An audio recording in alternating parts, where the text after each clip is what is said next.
नमस्कार। चंद्रकांत विभट अमेरिका से।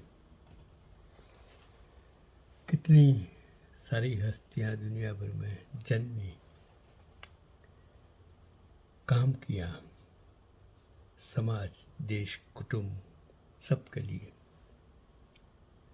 बलिदान दिया और गुमनाम हो गई। उसे हम जानते नहीं, पहचानते नहीं हैं।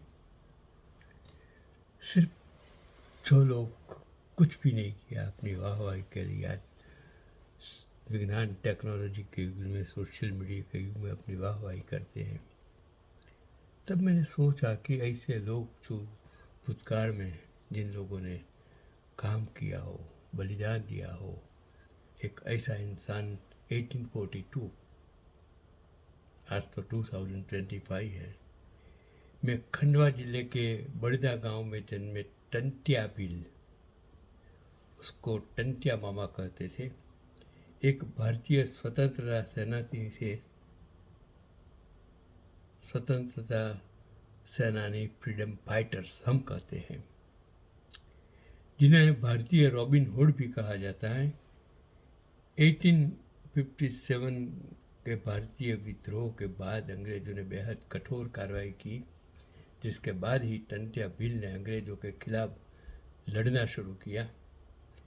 वह उन महान क्रांतिकारियों में से एक थे जिन्होंने 12 साल तक ब्रिटिश शासन के खिलाफ सशस्त्र संघर्ष किया, बिना पैसा। ये लोग किस तरह ऐसे शक्तिशाली लोगों के सामने 12 साल तक लड़ते रहे। विदेशी शासन को उखाड़ फेंकने के लिए अपने अदम्य साहस और जुनून के बल पर वह 12 साल तक लड़ते रहे। आज तो 10-11 साल सत्ता में रहने के बावजूद जो इंसान कुछ नहीं कर सकते हैं, बहुमत होने के बावजूद, वो इंसान ने क्या किया।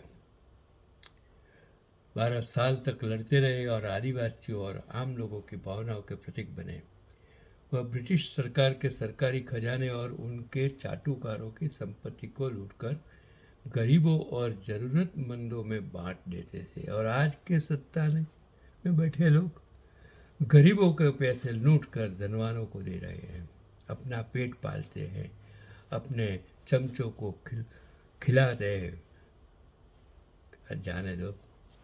टंटिया बिल गुरिल्ला युद्ध में निपुण थे, लेकिन एक लंबी लड़ाई के बाद वर्ष 1888-89 में राजद्रोह के आरोप में उन्हें गिरफ्तार कर लिया गया और जबलपुर जेल में उसको लाया गया, जहां ब्रिटिश अधिकारियों ने उन्हें अमानवीय रूप से प्रताड़ित किया।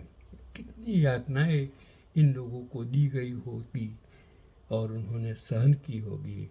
अगर आप में दिल में देश प्रेम है, थोड़ा आंसू भी उनके लिए भी बहाइए। टंटिया बिल की गिरफ्तारी की खबर 10 नवंबर 1889 को न्यूयॉर्क टाइम्स के अंक में प्रमुखता से प्रकाशित की गई थी। इस खबर में उन्हें भारत का रॉबिन हुड बताया गया था। सरदार को लोखंडी पुरुष कहते हैं, और ये जो नए गुजरात के लोग सत्ता में बैठकर अपने आप को सरदार नेहरू, गांधी जी की तुलना में, और ऐसे जो जिन लोगों ने लड़ाई की, स्वतंत्रता के लिए त्याग किया, बलिदान दिया, प्रताड़नाएं, इन लोगों के लिए आपके पास क्या शब्द है? कुछ नहीं। 4 दिसंबर 1889 को उन्हें फांसी की सजा सुनाई गई थी और भारत के वीर सपूत टंटिया बिल को शत शत नमन करता हूँ। यही वो लोग हैं जिसने देश के लिए कुर्बानी दी। आज उनके कुटुंब वाले कहाँ हैं, वो लोग कहाँ हैं, हमें कुछ पता नहीं। हम सिर्फ तख्ती लगाते हैं, उसकी मृत्यु और जन्म तारीख पर जाकर फूल चढ़ाते हैं, लेकिन उसमें से हम सीखते नहीं हैं कि इन लोगों ने आज उस वक्त उन परिस्थितियों में, जब टेक्नोलॉजी नहीं था, ट्रांसपोर्टेशन नहीं थी, तो मीडिया नहीं था,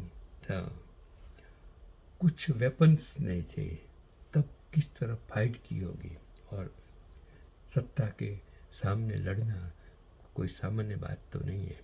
आज का पैगाम, जो आज़ादी जिन लोगों की वजह से मिली है, आप जो सत्ता में आए 2 करोड़ लोग, 2 करोड़ साधु संत को, 140 करोड़ की प्रजा को समझना होगा कि अगर ये सादाई से जी नहीं सकते हैं, देश के गरीबों के पैसे से जलसा करते हैं, तो उसके सामने क्या करना, तिरकामठा उठाना, ये आपका काम है।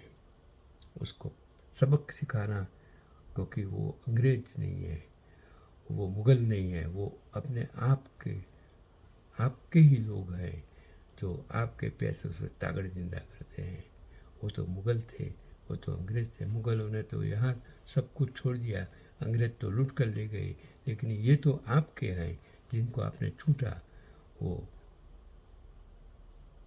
भ्रष्टाचार करने के लिए नहीं है। यही आज का पैगाम।